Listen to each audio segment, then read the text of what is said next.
সন্ধ্যাবেলা একটা ছাতা নিয়ে যাও মা, যদি রাস্তায় দুপুরের দিকে বৃষ্টি দেখাচ্ছে, আজকে দেখাচ্ছে বৃষ্টি। ব্যাগটা গুছিয়ে দেয়, আসার সময় আনন্দ করে এগুলোকে সব ছাতা করে নিলাম, দেখা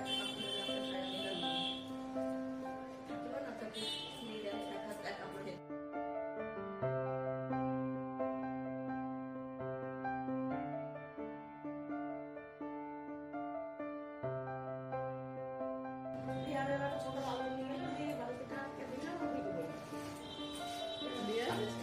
কোথায় তোমরা কিন্তু চা দাওনি, সেই জন্য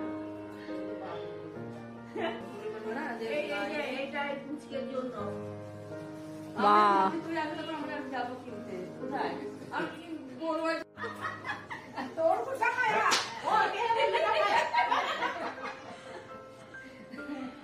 চিনি ছাড়া মাথা কাপড় ছাই খাওয়া লজ্জা লাগে। আমরা আমরা বড় ছিলাম মনে হয় না, কিন্তু মায়েরা 5 বোনের ভিতরে খেতে যাচ্ছে না দাদাই